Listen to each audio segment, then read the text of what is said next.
y a todas. Nuevamente estamos acá en estos foros que hemos venido realizando en el ciclo que hemos denominado el bloqueo en el contexto de la ciencia y la tecnología, ¿no? Y sus impactos en el ámbito de la ciencia y la tecnología.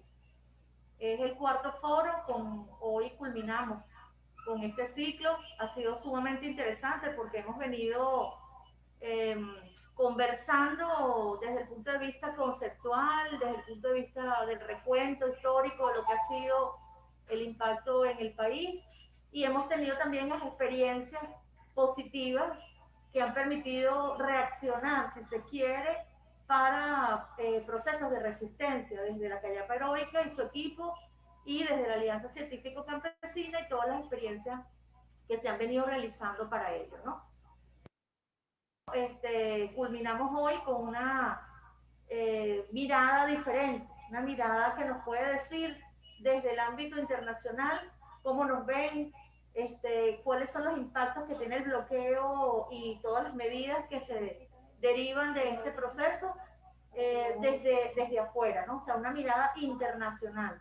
Y por eso, en este momento, bueno, vamos a cerrar nuestro ciclo con la participación de nuestros dos viceministros, William Castillo y Francisco Durán, y con la participación de un ponente internacional, que bueno, un amigo de la casa, pero también una persona muy comprometida con todos los procesos políticos y de organización del pueblo o de los pueblos, ¿verdad? Para esta investigación, esta información y estos elementos que para nosotros son de vital importancia para continuar defendiendo los procesos políticos revolucionarios y para seguir resistiendo ante los embates de quien quiera atentar contra nuestra soberanía, ¿no? En ese sentido, bueno, le voy a dar la palabra al viceministro William Castillo para que presente a nuestro compañero Manolo Dos Santos, quien está, entiendo, en la ciudad de Nueva York y que nos va a acompañar desde allá.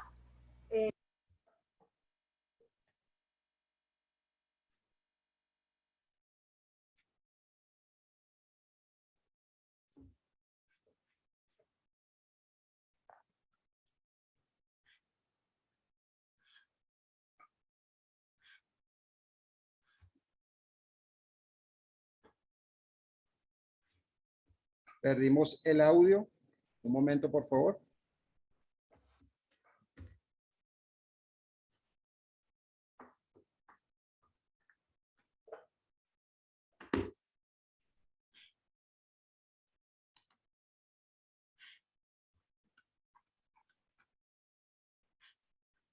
Activen nuevamente el audio, por favor.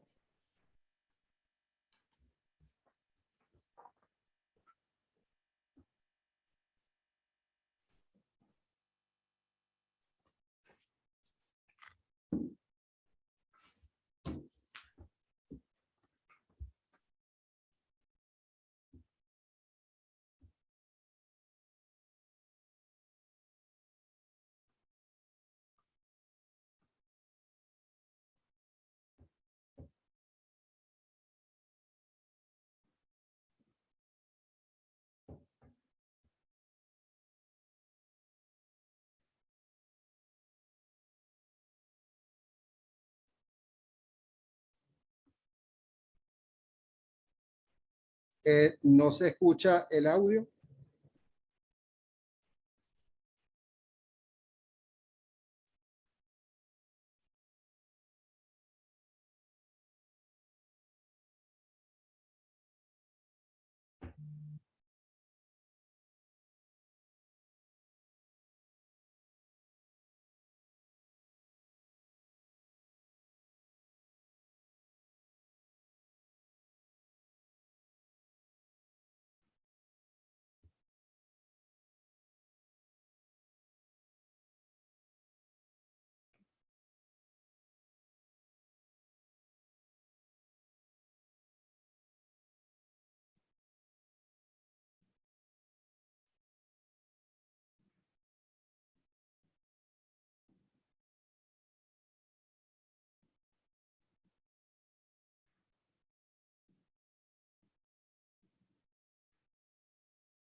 Esperemos unos segundos. Se está resolviendo un inconveniente con el audio.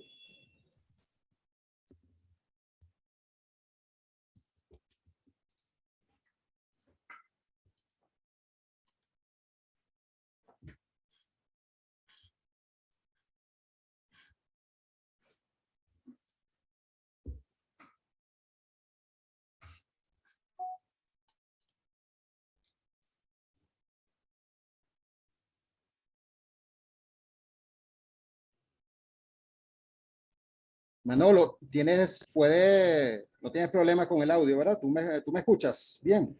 Escucho a ti, no escuché a William. A los profes, ok. Vamos a esperar que se solvente.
labor de solidaridad que se está haciendo en Estados Unidos con Cuba. Ahí se está escuchando. Si quieres, mándanos eso. Mira, ahora sí se está escuchando lo que estás diciendo. Ahora sí, ¿me escuchas, Manolo? Sí, ¿Me escuchas? te escucho. Finalmente. Bueno, Manolo, básicamente estaba diciendo aquí, ya escuchaste a Grisel, está el viceministro Francisco Durán que nos acompaña, y bueno, quisimos invitarte para cerrar este ciclo de foros de un mes. Este es el cuarto foro en el último mes, donde abordamos el tema de la ciencia, la tecnología y el bloqueo. Pero queríamos que cerráramos con una visión internacional, y bueno, pensamos en People Forum por el trabajo que ustedes están haciendo en materia de solidaridad con Cuba, con Nicaragua, con la propia Venezuela, que nos actualizara un poco pues tu visión de cómo está el bloqueo en la administración Biden, qué va a pasar después de la era Trump, y cuáles deben ser las respuestas pues de los gobiernos progresistas, de los movimientos de solidaridad, de las organizaciones sociales como ustedes en Estados Unidos, que están apoyando, están haciendo campañas de solidaridad también para los pueblos bloqueados, asediados, que nos hablaras un poco de tu visión, pues de cómo está el bloqueo en el mundo en este momento. Sabemos que tienes tu tiempo limitado, así que te vamos a escuchar y luego quedaremos nosotros, disculpa los problemas técnicos, comentando estas cosas, agradeciendo el nombre del gobierno de Venezuela que nos acompañes hoy. Adelante. Gracias, William. O sea, es un gran honor estar con los amigos y los compañeros y compañeras acá en Venezuela. Siempre con ustedes me pongo más nervioso porque cómo hablar de bloqueos y sanciones con los expertos en bloqueos y sanciones ya. O sea, no hay gente que estudie más este tema que ustedes por ser, yo creo que el epicentro de los ataques del gobierno imperialista de Estados Unidos.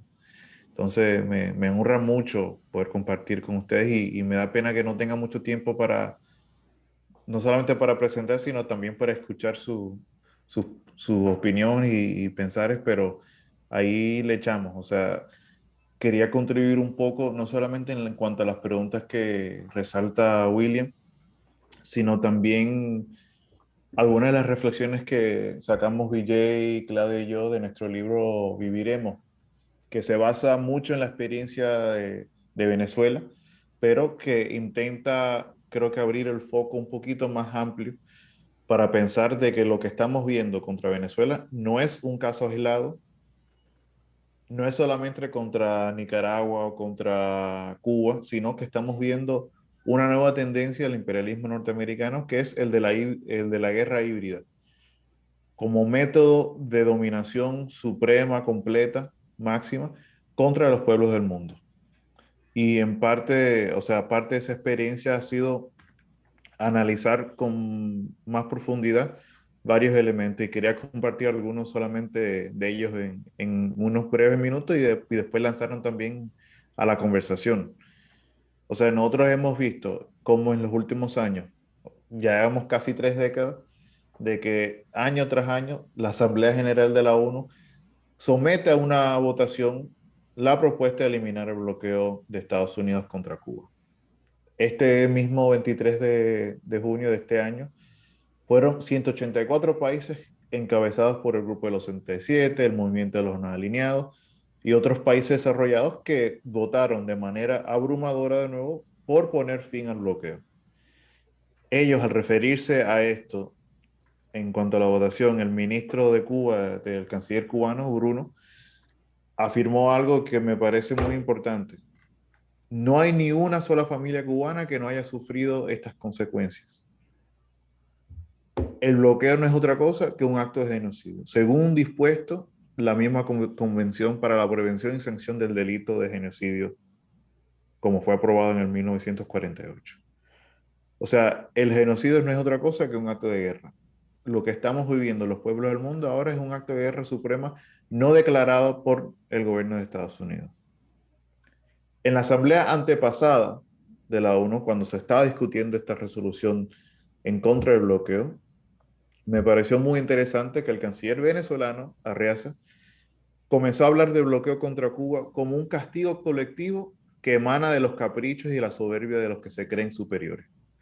El canciller Arreaza apuntaba cómo Estados Unidos, cuyo gobierno estaba tratando de revivir ahora mismo la doctrina Monroe, se imponía por encima de las leyes internacionales, encima del derecho internacional. Y en este sentido, tanto Cuba como Venezuela, lo que yo diría son los pueblos libres, se han hecho el epicentro de la resistencia contra estas medidas coercitivas unilaterales. En esa misma asamblea fue muy interesante también escuchar la posición de la embajadora de Estados Unidos en ese momento, Kelly Craft, que defendió el bloqueo de Estados Unidos contra Cuba y por así contra Venezuela y otros 30 países en el mundo, bajo el principio de la soberanía. Dice Kelly que nosotros decidimos con qué países comerciamos, como si las sanciones fueran un tema de los tratados comerciales.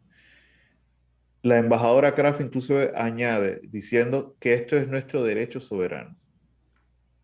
O sea, nos estamos viendo que hay dos soberanías contrapuestas, en la cual siempre es la fuerza del imperio la cual decide.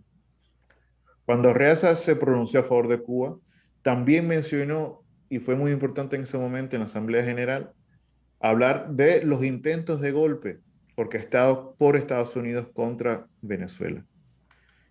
Venezuela y Cuba tienen también el derecho soberano de decidir con quiénes países comercian. Y ahí en ese estilo se enfrentan a toda una variedad de políticas asfixiantes que se impulsan desde el gobierno norteamericano.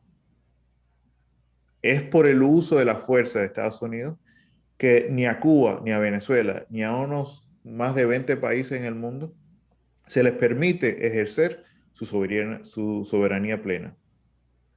Esta fuerza brutal, inhumana, cruel, se manifiesta siempre en todos los tipos de mecanismos diversos. Y eso vemos claramente lo que es la fuerza económica y financiera de Estados Unidos, pero también vemos la presión diplomática, la fuerza político-ideológica, inclusive en algunos casos la fuerza militar. Cuando se suman todos estos distintos medios para socavar la soberanía de países como Cuba y Venezuela, conocemos lo que ahora se llama como guerra híbrida. La realidad es que esto no es un concepto nuevo, no es una realidad nueva, sino que Estados Unidos llevando a cabo esta guerra híbrida contra Cuba durante 6 décadas y contra Venezuela durante 20 años. No comenzaron bajo la administración de Obama.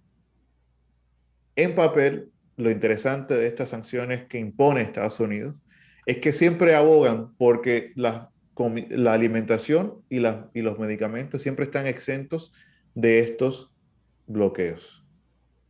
Ellos inclusive dan conferencias de prensa donde asumen que Estados Unidos, aún en medio de los bloqueos, en medio de las pandemias, sigue siendo el gran país que más ayuda a Cuba, el país que más ayuda a Venezuela, etc. Tomando en cuenta que lo que ellos hablan como ayuda financiera de Estados Unidos a Cuba y Venezuela casi siempre son los millones de dólares que se invierten en programas de contrarrevolución en estos países. Pero aún así, ellos constantemente mencionan de que ellos exentan los insumos médicos de las distintas medidas de coerción y de sanciones.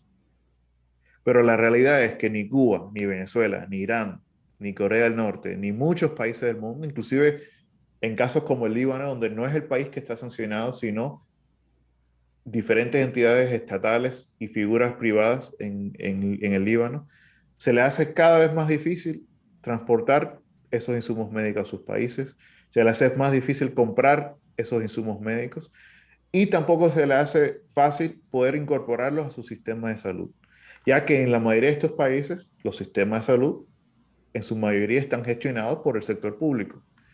Esto ha hecho de que la pandemia del COVID-19 se haya convertido en el aliado más letal de los bloqueos norteamericanos. También es muy interesante notar que en el 2017 el Congreso de Estados Unidos aprobó una ley, se llama Countering America's Adversaries Through Sanctions, o la ley para contrarrestar a los adversarios de Estados Unidos mediante sanciones, el CAATSA, que se aprobó en el 2017, lo cual, por medio de esta ley, se endurecen las sanciones contra Irán, Rusia, Corea del Norte, Venezuela, Cuba y una serie más de países. Solamente en el periodo de Trump, o sea, del 2017 al 2021, Trump pudo imponer más de 243 medidas coercitivas contra Cuba, encima de las serias sanciones que se impusieron de nuevo contra Irán. Uno de los elementos claves de estas sanciones siguen siendo restringir el acceso de estos países al sistema bancario mundial, así como amenazas contra cualquier empresa, no de Estados Unidos, sino de cualquier parte del mundo que insistan en hacer negocios con estos países. Básicamente impiden el derecho de Irán, de Cuba, de Venezuela, de estos países, de practicar su soberanía y tener relaciones comerciales normales con el resto del mundo. De modo particular, el gobierno de Estados Unidos inclusive pone de manifiesto que prohíbe cualquier negociación con los sectores públicos de estos países.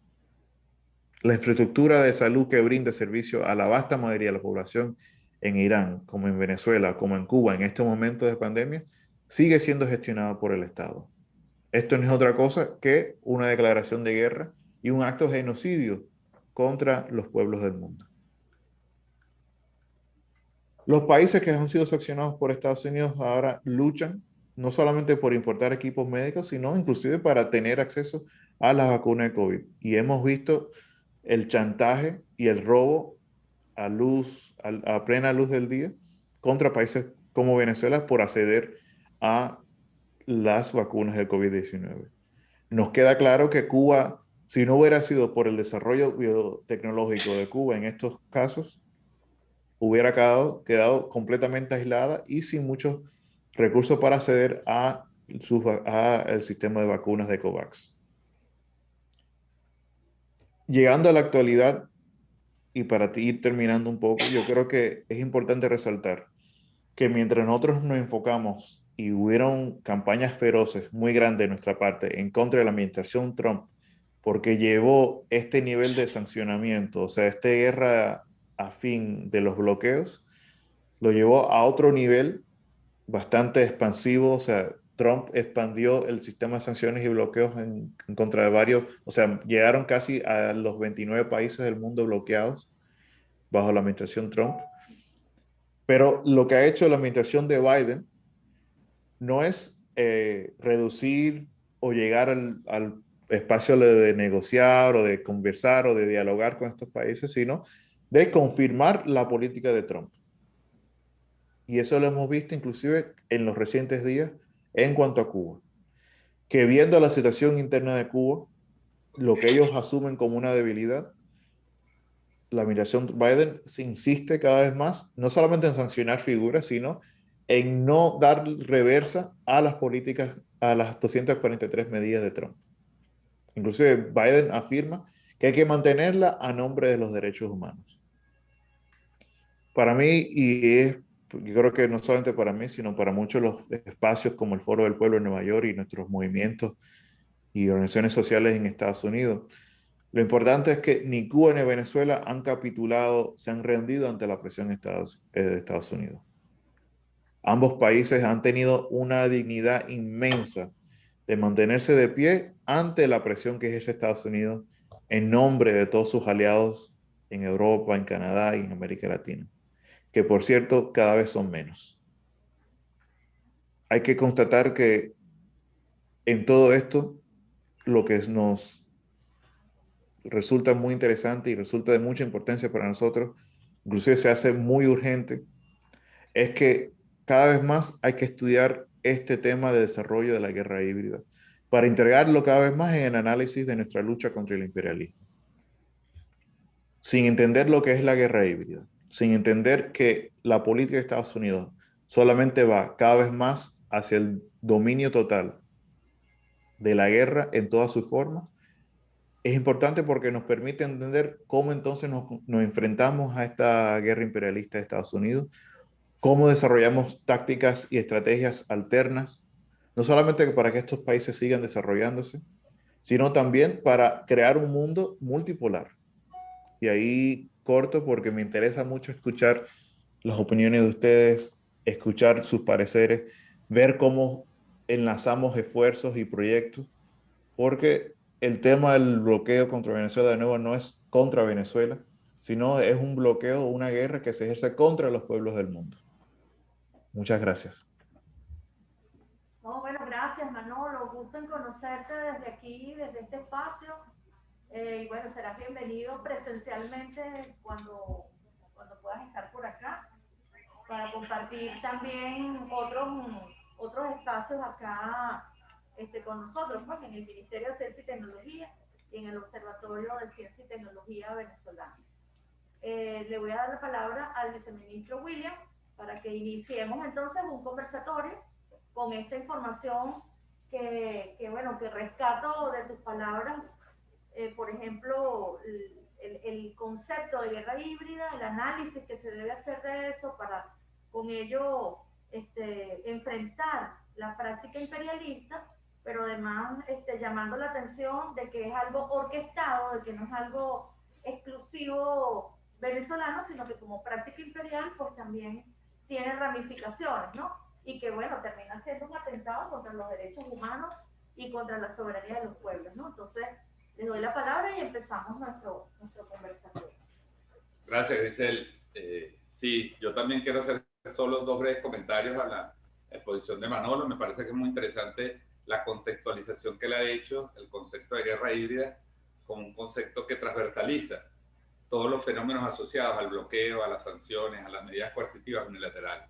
Es decir, creo que el rescato de la propuesta de enfoque de Manolo es que él está diciendo, no veamos solo esto como un tema jurídico, como un tema solo diplomático, o a veces, bueno, económico, evidentemente lo es, sino que si no comprendemos la complejidad del fenómeno, la multifactorialidad, como dice la vicepresidenta de la República, que lo ha definido como una guerra multiforme, hacia los países, una agresión multiforme que se centra en la economía, pero que tiene implicaciones para todos los aspectos, para la vida de los pueblos. Creo que ese concepto hay que seguirlo, Manolo, profundizando, visibilizando, analizando, sobre todo, y ahí paso al segundo comentario, de lo que tú planteas, las líneas de investigación, las líneas de acción política, de coordinación internacional que las organizaciones sociales, los partidos políticos de izquierda, progresistas, populares, los movimientos políticos populares en el mundo, podemos seguir aportando de manera conjunta para la construcción de un gran movimiento anti-bloqueo, anti-sanciones, anti-guerra híbrida en el mundo que pueda impactar a la comunidad internacional, que pueda convertirse en un elemento de debate internacional. Solamente rescato aquí 2 cosas que sucedieron recientemente asociadas a Venezuela.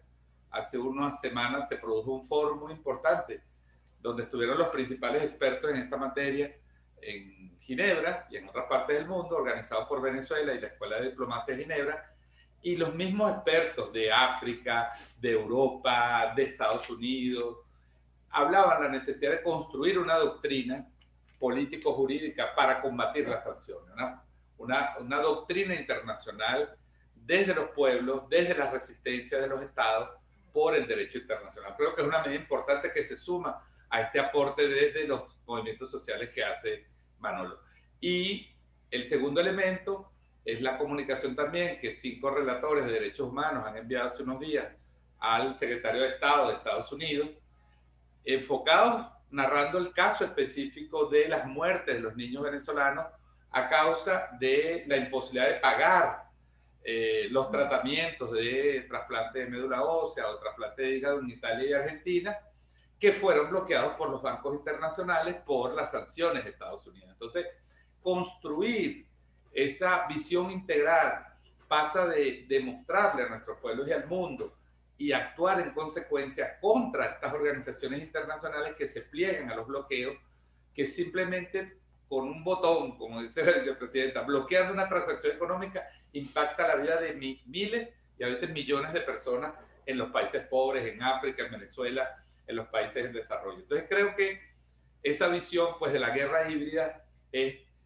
alimenta el discurso, alimenta la visión y nos permite construir sobre, como dices tú, los procesos de resistencia que aquí hemos visibilizado en estas 4 semanas con 2 experiencias venezolanas, de que los pueblos también deben organizarse para resistir y construir procesos alternativos, productivos, incluso en el campo científico, como lo ha demostrado Cuba contra el bloqueo. Aquí tenemos al viceministro de Ciencia y Tecnología, que quiero darle la palabra para que alimenten también este debate, porque me parece muy interesante las observaciones que hizo Manolo sobre los aspectos relativos a la pandemia y al COVID como parte de la agenda de las sanciones. Te agradezco de verdad mucho, Manolo, y esperamos escuchar también a los compañeros que están conectados en el foro. Adelante, Francisco.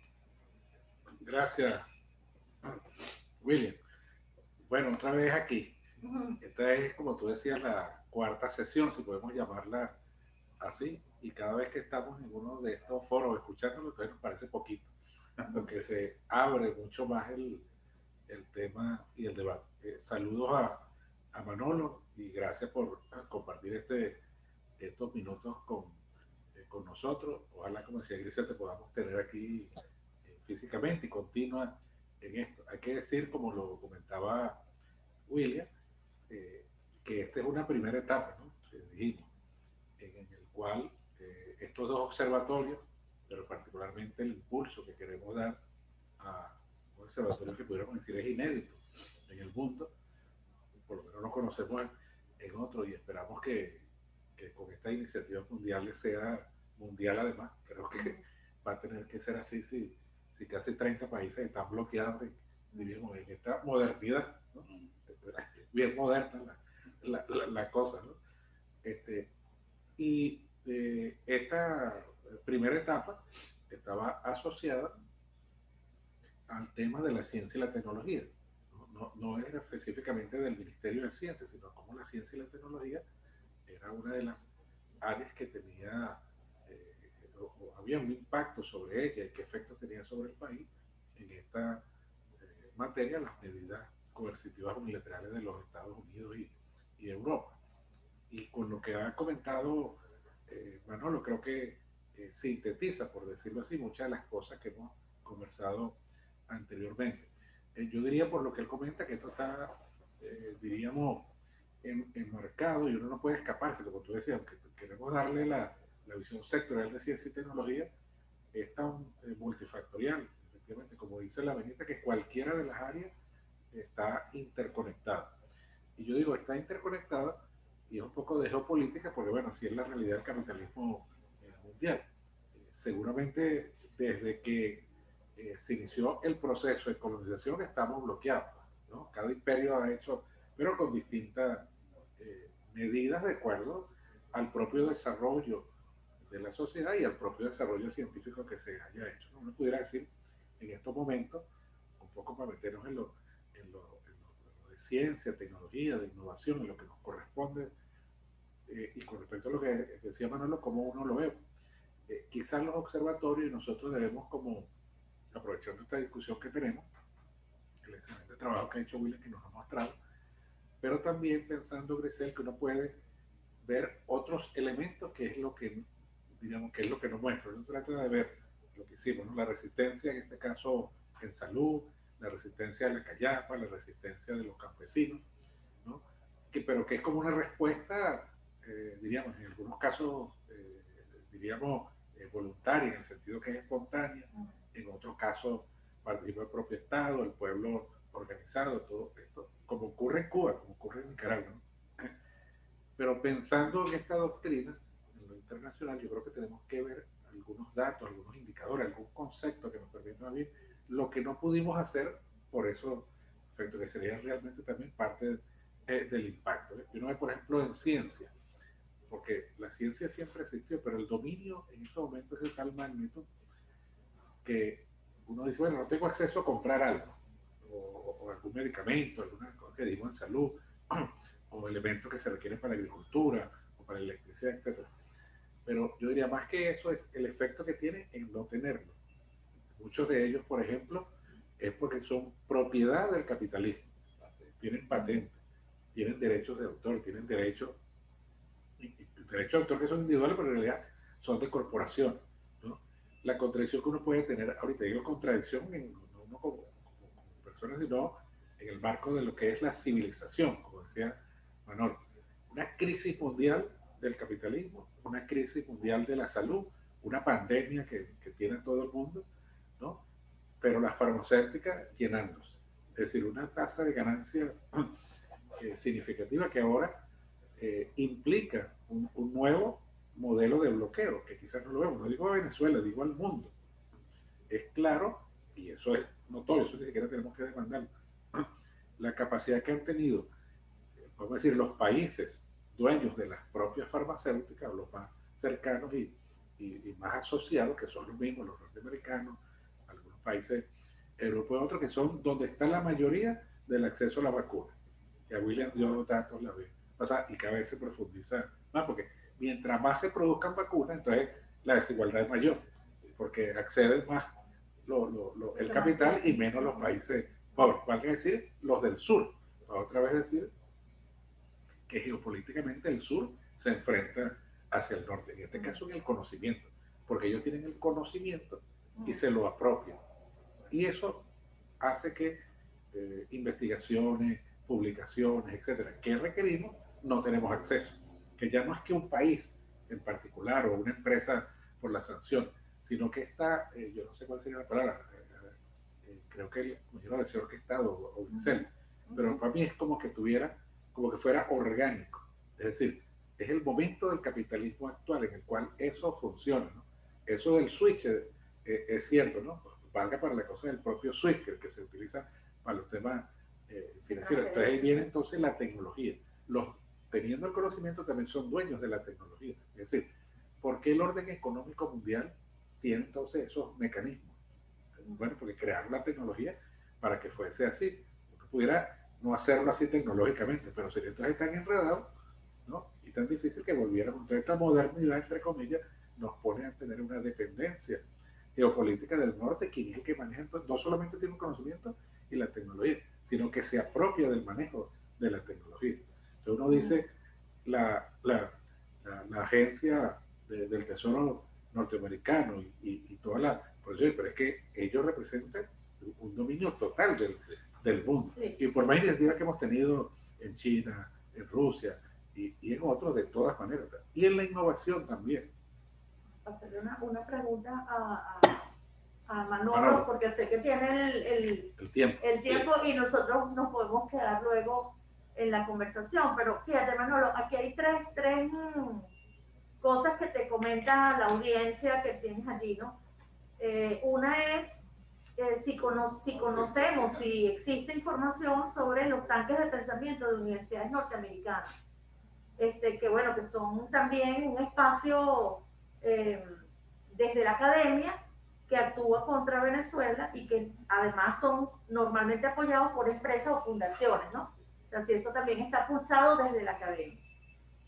Y te dicen que si bien es cierto, una persona que comparte pues que hay que entender el concepto de guerra híbrida, también desde la ciencia y la tecnología se hacen la pregunta, es decir, qué investigar y qué hacer desde las ciencias básicas y qué se requiere, porque evidentemente hay que seguir generando conocimiento, que es un poco lo que viene mencionando el viceministro Durán. O sea, hay unos elementos de ciencias básicas que también se requieren para la humanidad, ¿no? Y generar esos conocimientos pasan por también superar esas restricciones de las que somos objeto en este momento. Y hay una persona que te pregunta puntualmente si puedes repetir la ley del 2017 para, en la que se basó Trump para firmar las políticas y sanciones. Son tres cosas que te acaban de escribir por aquí. ¿Sí? Nos están viendo también por YouTube, Manolo, tenemos personas por YouTube y tenemos personas conectadas al Zoom. Adelante. Bueno, agradezco mucho los puntos que hacen los viceministros. Creo que son temas, o sea, deberíamos hacer inclusive más conversatorios, más talleres con este tema de la guerra híbrida, verlo como un tema multifactorial y analizar, yo creo que, o sea, a partir de ese análisis, cómo nos movemos, ¿no? Porque pienso que inclusive algunas de las preguntas que hacen, creo que voy a la segunda pregunta porque fue la que más me interesó, o sea, ¿qué hacer? Inclusive desde el punto de vista de las ciencias básicas.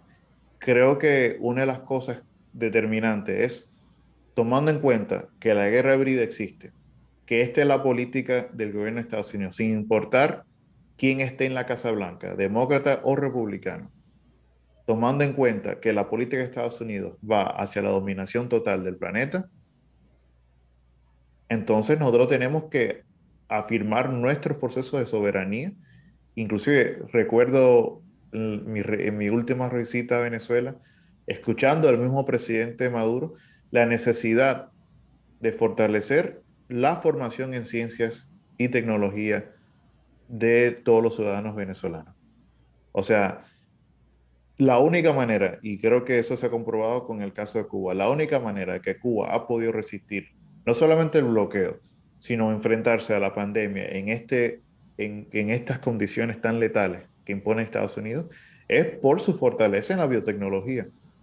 Nosotros tenemos que asumir la necesidad de crear un gran polo de biotecnología, no solamente desde Cuba, sino de todos nuestros países, que puedan crear potencias alternativas para no solamente lo que es el uso de los medicamentos, sino de creación innovadora en las ciencias para todos nuestros pueblos. Creo que eso sería lo único capaz de hacerle contraria a esta guerra híbrida. Otro tema muy importante que se mencionó es el tema de los tanques de pensamiento. O sea, en Estados Unidos lo que más hay es tanques de pensamiento y todos son o de derecha o de extrema derecha. Pero al tanque pensante que yo le pondría mucha más atención desde el punto de vista de Venezuela y las sanciones y los bloqueos, es la posición del Council on Foreign Relations o el Consejo de Relaciones Exteriores, que es, yo diría, el cantero de cuadros de la política exterior norteamericana. Por ahí han pasado todos los grandes diplomáticos, todos los grandes pensadores de la derecha norteamericana. Por ahí pasan todos los cuadros que de un momento están en el Departamento de Estado, después pasan en USAID, después pasan a la CIA, pero que todos funcionan en un círculo bastante cerrado y que deciden muchas veces las políticas de sanciones, de bloqueos, de guerra híbrida contra nuestros países. A ellos hay que prestarles mucha atención, porque ellos inclusive han desarrollado una política de siempre lo que ellos le dicen el double siding, o tomar los dos puntos de vista en cuenta, que es reconocer, es verdad, hay algunos que dicen dentro de CFR que es verdad, el bloqueo contra Venezuela es bastante injusto, ha creado un desgaste en la población civil, es verdad que tiene elementos de genocidio, no es justo llevar ese tipo de guerra contra el pueblo, pero hay que buscar maneras más sofisticadas de dominar y controlar estas situaciones, estos movimientos, estos países que van hacia la izquierda. Y cuando hablamos de estas maneras sofisticadas, y casi siempre tienden a ser maneras más violentas, más brutales, más agresivas contra nuestros países. Por eso hay que tenerle mucha atención a lo que van desarrollando y cómo van creando mucha influencia dentro del mismo gobierno de Estados Unidos. O sea, esto es el tanque pensante que ahora mismo, en medio de la crisis que está sufriendo Cuba, dice, de acuerdo con que hay que permitir remesas a Cuba, de acuerdo con que hay que permitir que Cuba pueda acceder a más medicamentos y alimentos, etc. Pero tenemos que aumentar la guerra ideológica contra Cuba. Hay que apoyar el tema de las empresas privadas y las pequeñas y medianas empresas para ir poco a poco desconstruyendo la autoridad, la hegemonía del Partido Comunista Cubano. Y lo ponen así muy claramente. Creo que son cosas a estudiar. Por último, la ley del 2017 se llama CAATSA, C-A-A-T-S-A, que es la ley para contrarrestar a los adversarios de Estados Unidos mediante sanciones. Es todo un lenguaje bastante particular. Ellos no se quedan con pelos en la lengua. Creo que es un elemento de lo que hace Estados Unidos, pero también en el estudio que hagamos de las guerras híbridas, hay que ver cómo manejan los presupuestos, solamente de USAID, que a veces es lo más obvio, pero ver dentro de los presupuestos del Departamento de Defensa, del Pentágono, cómo van generando toda una serie de programas, proyectos líneas de estudio, líneas de trabajo que van en contra de nuestros países. Y de nuevo, gracias William por la invitación, gracias a todos. Es un placer siempre compartir con ustedes y me da pena que tengo que huir ya a otro compromiso, pero de nuevo les agradezco mucho la oportunidad.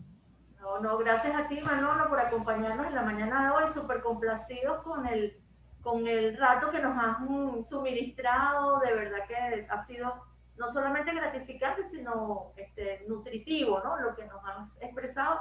Creo que pudiésemos hacer algunas cosas posteriores con el tema específico, como tú lo mencionas, de guerra híbrida. Vamos a hacer. Pudiésemos hacer Vamos a tomarle la palabra a Manolo. Podemos tomar la palabra y hacemos eso. Y bueno, si nos llegan algunas otras preguntas, Manolo, te lo hacemos llegar igual vía correo para que tú también nos lo digas y nosotros lo publicamos pues en nuestra cuestión, en nuestra página, en nuestras redes.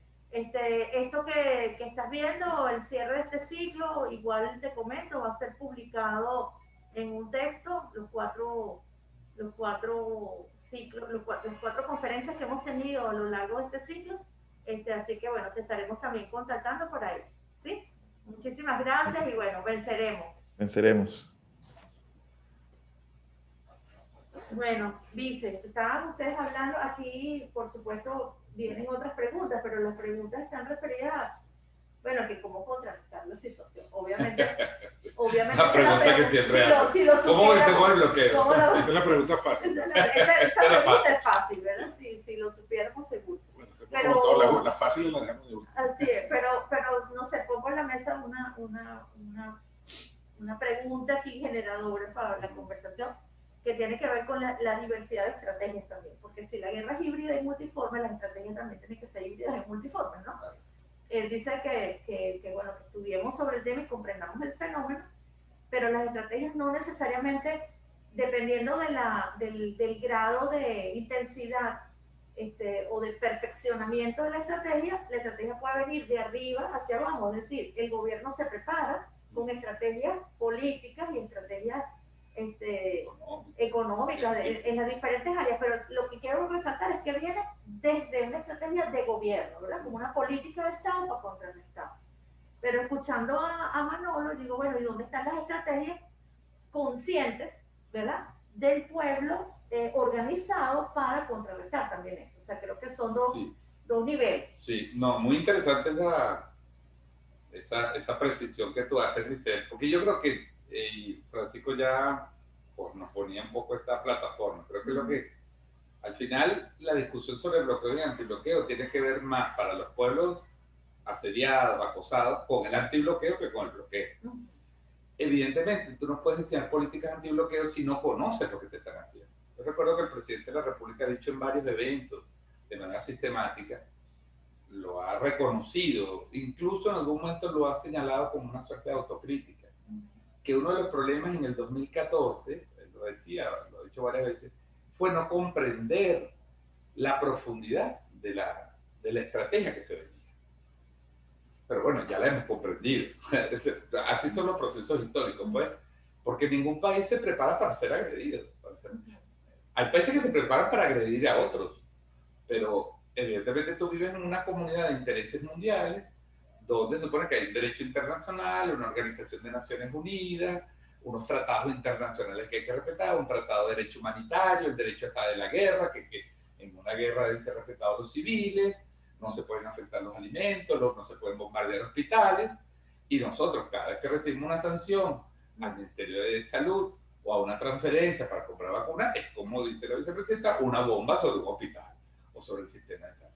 Entonces, claro, ese es el primer elemento. Yo creo que va ahí, como dices tú, si las estrategias de agresión son multifactoriales, las estrategias de defensa, de resistencia y de antibloqueo deben ser multifactoriales. Entonces, hay un conjunto de estrategias que deben venir y es obligación de los estados, de los gobiernos, de proteger a su pueblo. Pero de proteger a su pueblo es la responsabilidad del Estado. Cuba tiene no solo una estrategia que la ha desarrollado desde hace 60 años, es decir, Cuba no ha estado resistiendo el bloqueo con pura resistencia. Lo ha hecho con el desarrollo tecnológico, con el desarrollo de capacidades internas, con el desarrollo de estrategias comerciales novedosas. Venezuela, en la medida que hemos ido comprendiendo, hemos ido desarrollando estrategias antibloqueo que ahora tiene una culminación de alguna manera o una concreción con la ley antibloqueo, donde por las especificidades venezolanas nosotros estamos diciendo de qué forma el Estado debe prepararse en un conjunto de áreas estratégicas, económicas, hidrocarburos, minería, energía, servicios públicos para defender. Y luego está la otra parte que tú dices, la estrategia que debe nacer del pueblo, en la apropiación de conocimiento, en la generación de conocimiento, en la sistematización de experiencias. Por eso a mí me parece, con esto cierro este comentario, me parece tan importante haber visibilizado una cosa que ya ustedes han hecho visible en Inteligencia y Tecnología por la labor tan intensa que tienen en redes sociales y que yo valoro mucho, a la callapa heroica. Pero la callapa heroica tiene que ser un concepto que sea entendido por todo el pueblo. Que nos demos cuenta en distintos escenarios que algo tan sencillo como ponernos nosotros a buscar la reparación de algo, reparación de una llave que se dañó en la casa, es tan importante como reparar, por supuesto, un equipo de alta tecnología.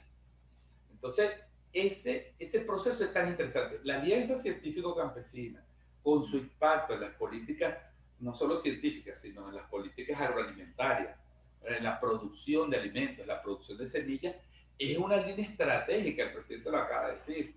Hay que darle todo el apoyo, desde todos los sectores, a la producción de alimentos nacional, porque esa es una garantía de defensa de los dos sectores que ellos más atacan, la salud y la alimentación. Entonces, sí creo que esto nos lleva, esta reflexión nuevamente nos lleva a lo que decía Francisco, cada debate va arrojando luces y va arrojando como desafíos de que desarrollemos, impulsemos, así como lo están haciendo algunas instituciones, el Ministerio de Ciencia y Tecnología, como lo están haciendo el Poder Popular Organizado, y como lo está haciendo el Estado venezolano en materia jurídica, en materia diplomática, en materia económica, estrategias y acciones multifactoriales que podemos unirlas a las experiencias internacionales de otros países, de Irán, de Cuba, que han desarrollado también sus estrategias contra el bloqueo.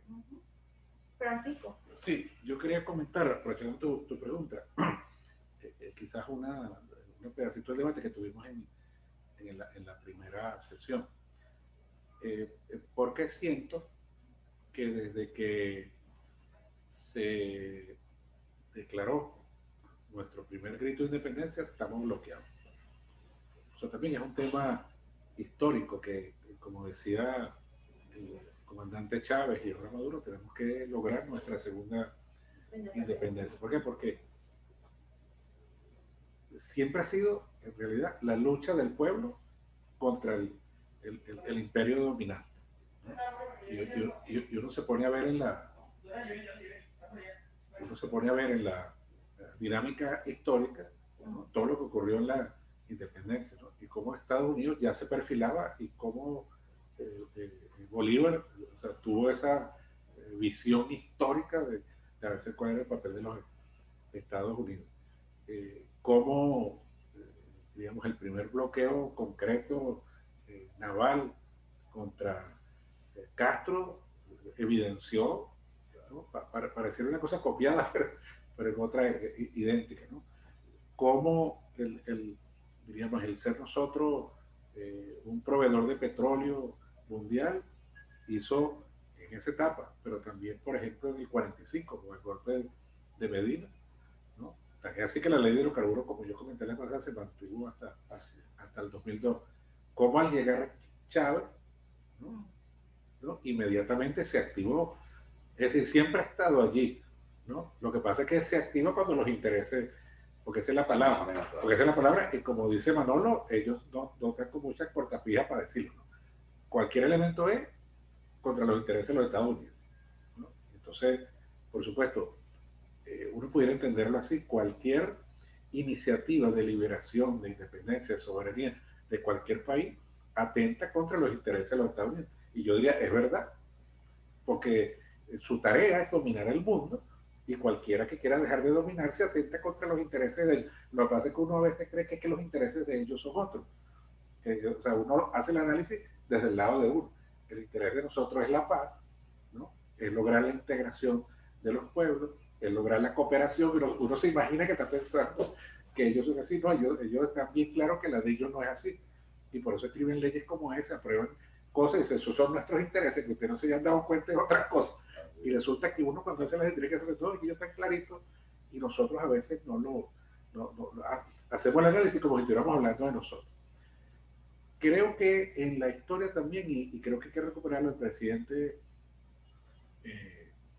comandante Chávez tuvo una visión muy, muy grande, acordando lo que tú preguntas, ¿cuáles son las estrategias? Yo digo, hay unas de gobierno que se iniciaron y diríamos, por eso el imperio también atacó y logró de cierta manera quebrar, y creo que hay que recuperar.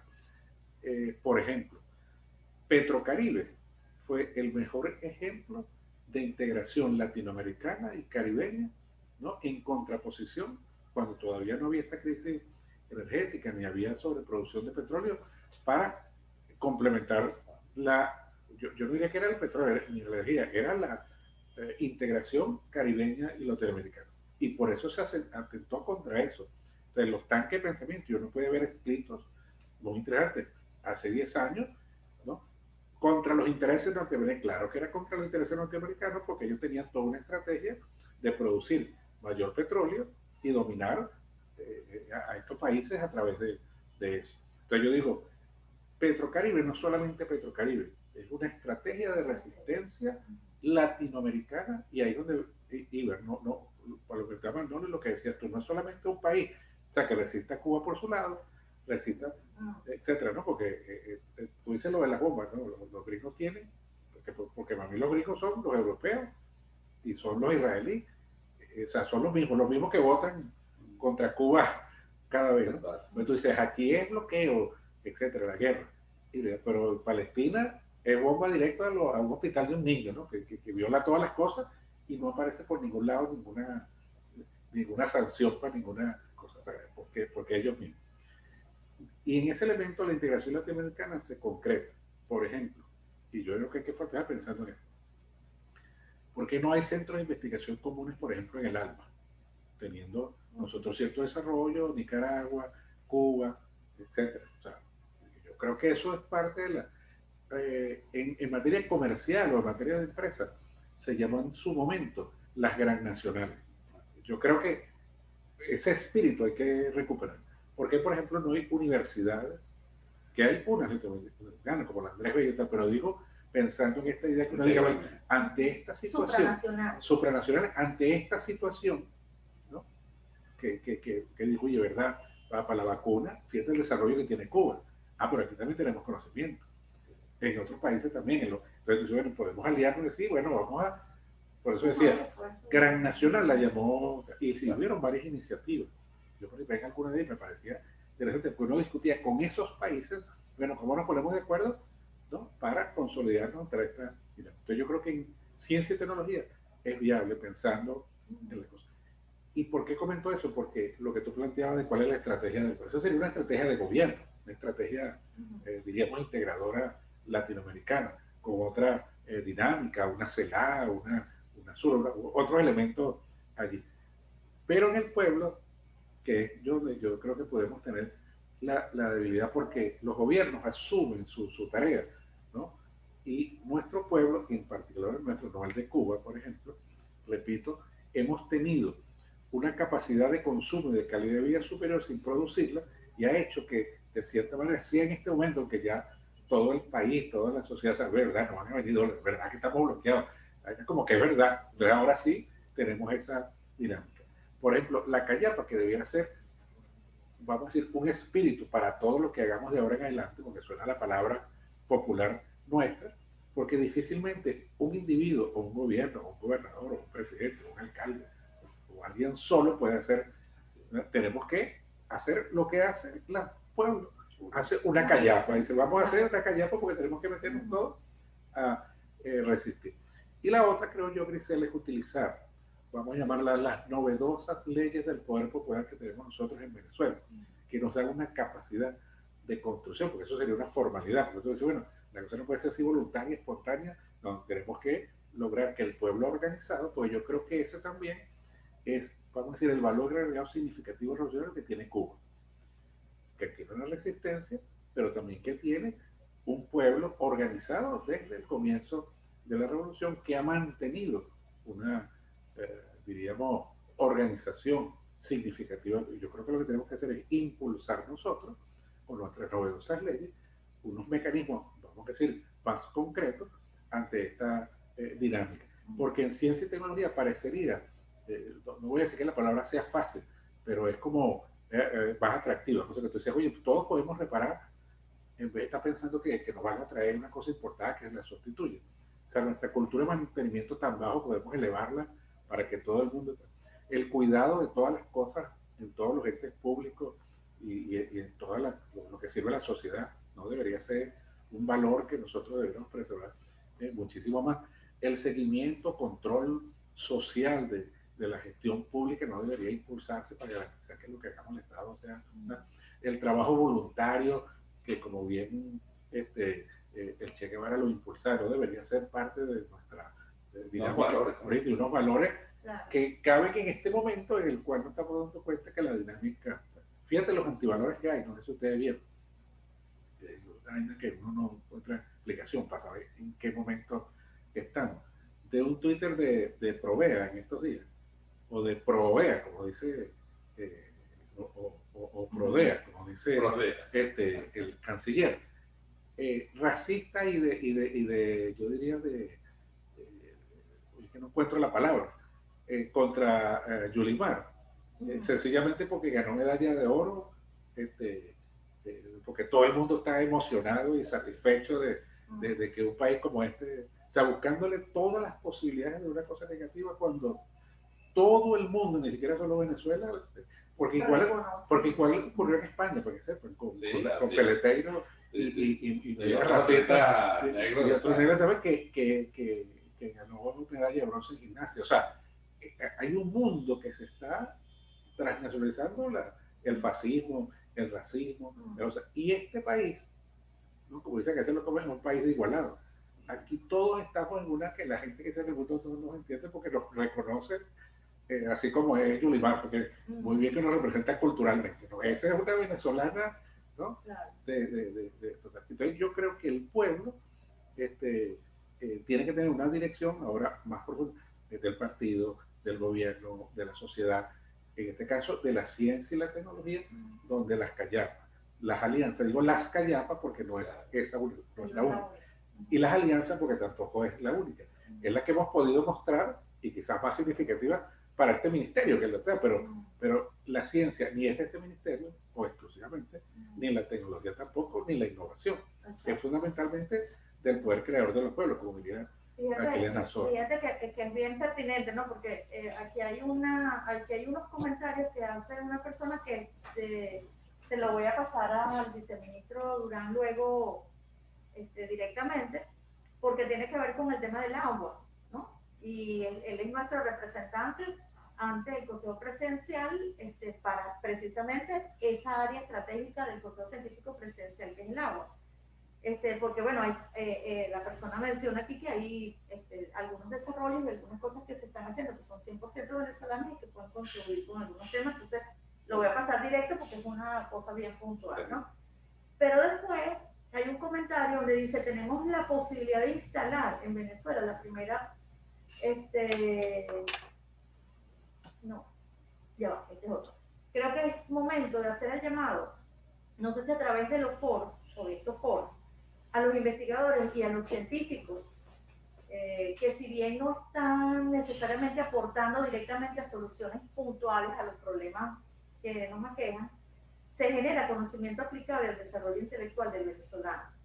Aparte de generar una publicación, como hemos venido diciendo, transmitirle al venezolano cómo se llega a esto. Se trata de que el venezolano haga suyo el método científico para vencer la guerra híbrida, ¿no?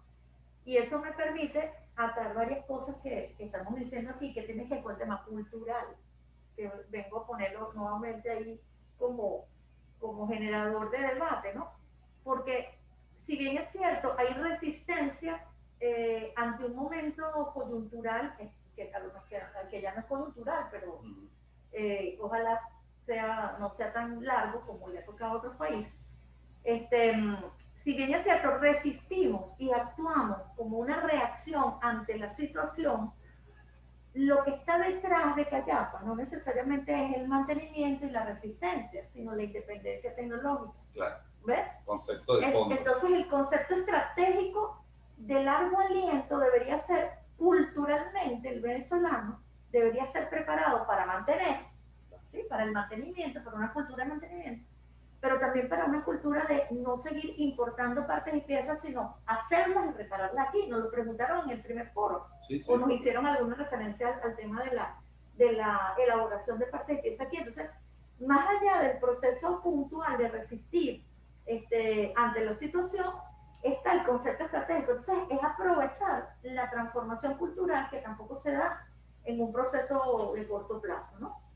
El tema de los alimentos, la producción de alimentos en Venezuela, tiene que ver con hábitos de consumo, ¿sí? Entonces, cuando hay escasez, hubo una resistencia para producir y consumir otro tipo de alimentos porque pareciera que no quedaba otro remedio, ¿sí? Pero si vuelven a colocarme en el supermercado o en los famosos bodegones que nos lo mencionaron la vez pasada también, se lo mencionaron en el foro pasado, el tema de la existencia de los bodegones, si nos vuelven a colocar las mismas cosas que por hábito de consumo importado, transnacional, nos han impuesto, pues nosotros dejamos de consumir las cosas nuestras porque es más fácil y ya nos habíamos acostumbrado a comer cosas que vienen importadas, ¿no? Entonces, no es un tema quizás solo de eliminar, o sea, de desarrollar puntualmente estrategias para resistir, sino aprovechar la oportunidad para la transformación cultural que debería ser la base propia de una cultura identitaria nacional y socialista en el término, en el concepto propio de lo que significa la revolución bolivariana. No, es muy claro eso. Al final se conecta con esta idea tan repetida de que una transformación social, una revolución, es un cambio cultural. Entonces tú tienes que aprovechar las circunstancias históricas, sean de bonanza, o sean de escasez, vamos a decirlo, o de dificultades como este momento, para seguir avanzando siempre en la misma dirección, que es la transformación de los valores, que es la transformación cultural, y teniendo como horizonte los conceptos de soberanía, de independencia, reforzando nuestra sociedad igualitaria, de igualados, o sea, el valor de la igualdad social, los valores de la solidaridad, el valor de la colaboración, la cooperación. Es lo que también a veces algunos autores han llamado defender el valor de lo público, de lo colectivo, frente al individualismo que se promueve desde los modelos del capital, del consumismo frente a la cultura de la austeridad y el compartir y no del acumular, etc. Al final, detrás de todo esto está un universo, un horizonte de valores que son los que darían paso a eso que, a mí no me gusta el término, pero bueno, se ha usado en cierta literatura política histórica, que es el hombre nuevo, la mujer nueva. Porque no hay un hombre nuevo, no hay una sociedad que se transforma a sí misma, que desarrolla su capacidad de transformación cultural y que en ese sentido va creando un sistema de valores que los nuevos ciudadanos, los que van naciendo, van asumiendo, o que es capaz incluso de transformar a la ciudadanía presente, actual, su modelo de sociedad, de su visión de vida. Es que yo creo que al fin de cuentas, este debate, repito, que Manolo comenzó colocándole en una perspectiva integral de guerra y ideas, nos lleva a esta perspectiva que tú mencionas ahora, no ver la resistencia como un proceso puntual, como un proceso aislado, sino como el proceso inicial de la continuidad de la transformación. Porque fíjate, con esto termina, hay un dato que a veces Francisco hacía referencia muy bien en el primer foro, cuando hizo ese hilo histórico y muy interesante sobre el desarrollo de la sociedad venezolana y el impacto del petróleo sobre nuestra sociedad. Nosotros en estos 20 años, en algunos aspectos, bueno, por supuesto, tenemos unos avances sociales históricos extraordinarios. Aún con el bloqueo, algunos de esos avances se mantienen y otros los estamos recuperando. Y otros más los vamos a recuperar. Pero si uno ve desde una mirada muy global algunos procesos en la economía, uno ve que la sociedad se hizo en buena medida más dependiente del petróleo y no menos dependiente. Entonces, el debate histórico, no solo desde una piedra, desde antes, o sea, ¿cuál es el rol que debe jugar el petróleo, la energía, en el desarrollo de los recursos que están bajo la tierra, el fenómeno de la renta en la construcción de una sociedad? ¿Qué papel juega? Porque van a jugar un papel y tienen que jugar un papel. Pero, ¿cuál es la otra sociedad que nace? Que es la semilla o el fruto que nace de esa semilla. Entonces, creo que ese debate, que ha sido un debate histórico en varios momentos de nuestra historia, se renueva con esta circunstancia, que es creación de una sociedad socialista, humanista, de valores, una sociedad donde lo público esté primero que lo privado, donde lo colectivo esté primero que lo individualista, una sociedad que ratifica un Estado eficiente, probo, honesto, austero, y no el Estado dispendioso, pero también un Estado de responsabilidad de la sociedad, del sector privado, de los ciudadanos organizados, del poder popular, una sociedad que también actúa consecuentemente con ese modelo. Claro. No es que hay unos bolsones de privilegios y entonces hay otra gente trabajándole, y entonces se manda una sociedad que elimine los privilegios. Yo le dije en una entrevista hace unos días, cuando me planteó el entrevistador, me decía, me pareció muy curiosa la pregunta, porque me decía, bueno, entonces ahora en esta aproximación que hay a la economía privada, estas nuevas relaciones que se están restableciendo, y se están superando los problemas de división con el sector privado, ¿se puede hablar de una nueva élite empresarial revolucionaria? Yo le dije, no, nosotros tenemos que ir a la eliminación de todas las élites. Una revolución es la eliminación de las élites. La economía debe ser como una élite. La ciencia debe dejar de ser una élite de los saberes. Las letras y la literatura, la élite de los intelectuales sabiondos del país, el pueblo por allá produciendo. No, una sociedad donde los intelectuales, los economistas, los empresarios, los comuneros compartan como iguales. Yo creo que eso en el fondo es lo que nos lleva a eso. Sí, en torno a eso que tú te refieres, ¿no? Que por lo que nos toca, creo que va por la vía de la cultura científica del país, para meter tu pullita ahí, y es correcto, ¿no? Pero yo diría, también que tiene que ver con eso que decía William, nuestra historia hace, no para bien o para mal, pero hace que nuestra sociedad en general se debata, y en realidad la humanidad, pero digo nuestra sociedad en particular, que no teníamos una circunstancia, diríamos, históricas interesantes, porque lo bueno de esto es que lo hemos vivido nosotros, no nos las han contado y la estamos viviendo, y por eso creo que siempre decimos venceremos, ¿no? Porque esperamos ver el presente verlo. Es que nos debatimos entre una sociedad que no es exclusivamente la oposición aquí, que quiere parecerse a la sociedad del norte, y que además, ya sea por la educación, por la televisión, por distintos elementos culturales, es decir, hay una socialización política de la sociedad que no es exclusivamente, diríamos, de los que dirigen, diríamos, la política o el Estado. Entonces, eso se permea. O sea, no podemos dudar que hay una cultura norteamericana e imperialista en nuestra sociedad, y la gente la asume. Y entonces se quiere parecer. Esa pregunta que te hacían en Globovisión, diríamos, uno podría decir es inocente, porque un empresario ellos se pregunta, oye, pero me parece que por ahí es la cosa. Después me dio que reflexionar, oye, por ahí no es, pero me parecía normal que yo preguntara, porque me parece que sería la solución, es decir, cómo volver a lo anterior y estamos en paz otra vez. Porque de cierta manera nos gusta parecernos a eso. Me refiero a nosotros y no a la sociedad. Claro, si tú ves 18 horas de televisión con ese pensamiento, ¿no? Y entonces estás en pandemia y no puedes hacer cosas, etc. Entonces ves YouTube 20 veces eso, y entonces ves la televisión por cable 20 veces y una serie que te dice cómo es la cosa, ¿no? Y entonces ves los libros por internet y tal, y entonces tú dices, oye, ese es justo.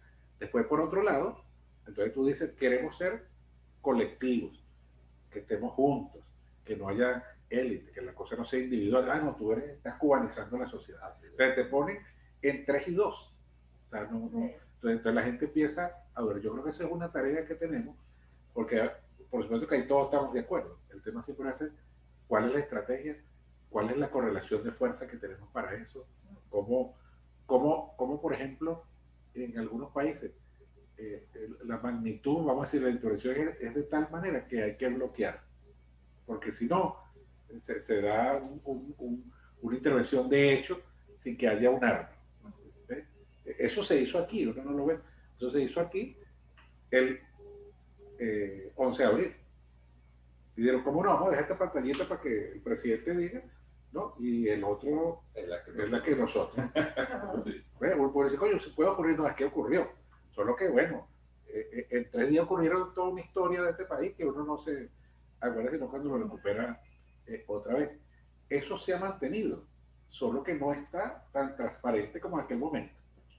Todos los días, Grisel, todos los días nos dicen lo contrario. Por eso hice el ejemplo de Prover, ¿no? Que es, ¿no?, el de los derechos humanos. Sí. Entonces, si ese es ese, imagínate. Está tan permeado, yo diría, por su pensamiento, que no es la Venezuela que queremos, los venezolanos, sino la que quieren otros, pero no es ni siquiera la de ellos, que entonces eso permea la cosa. Entonces, por ejemplo, la oposición está, de cierta manera, la palabra no sería permeada, sino alienada por eso, influye, por eso no tenemos un buen diálogo, diría yo. Pero estamos hablando de igualdad de condiciones. O sea, estamos hablando con alguien alienado por otro poder, que es cierta. En la ciencia vale lo mismo.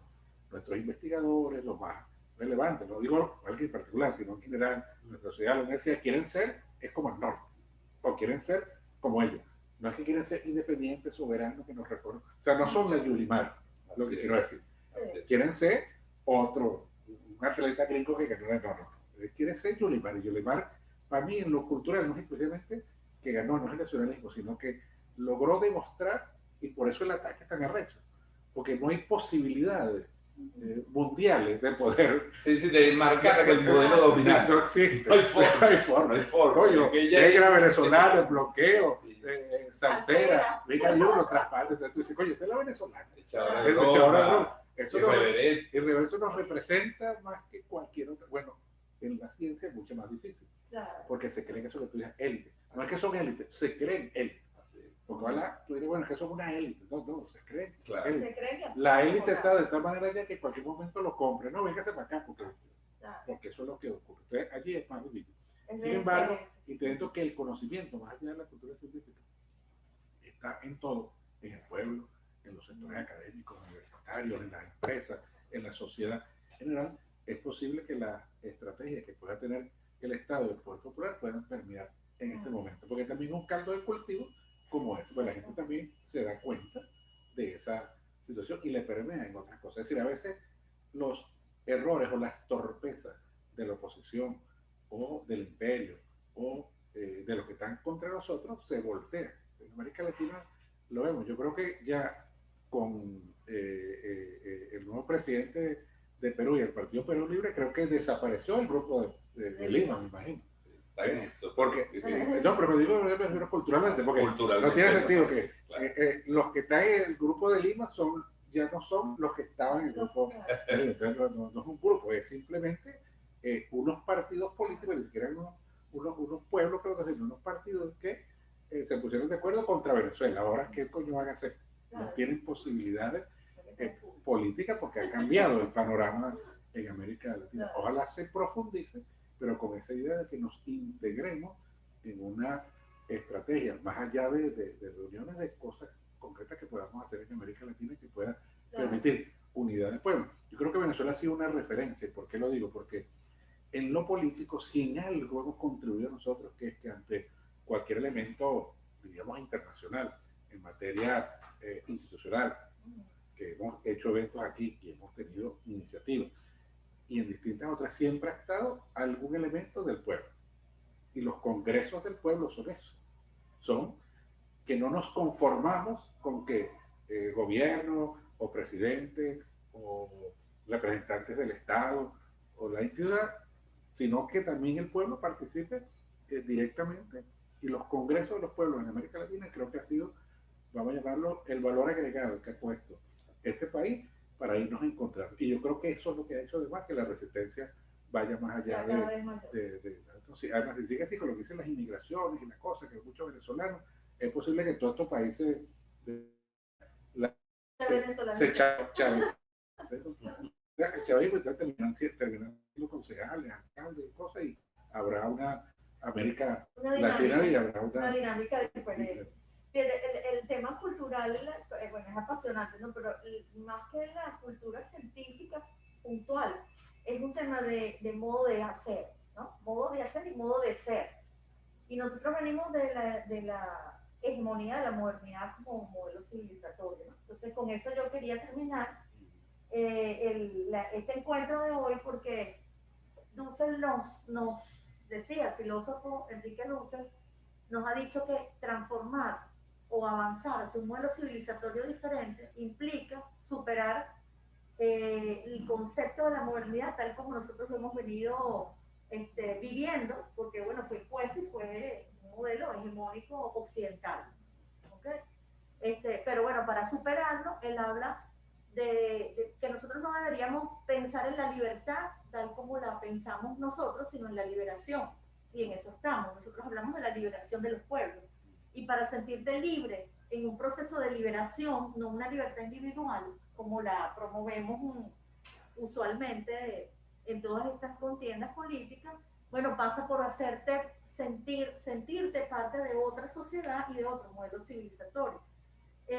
Cuando nos sentimos no desde la igualdad, sino desde la otredad, entonces reconocemos que somos mestizos y que tenemos diferencias culturales internamente en nuestro país, pero que también tenemos diferentes dinámicas que nos unen ciertos valores y ciertas características propias de la venezolanidad, pero que nos reconocemos en las diferencias también, ¿no? Entonces, adicionalmente, el tema de la solidaridad, cómo nosotros convertimos un nuevo modelo civilizatorio en un modelo donde la liberación, la piedad y la solidaridad sustituyan las famosas frases de la revolución industrial, ¿no?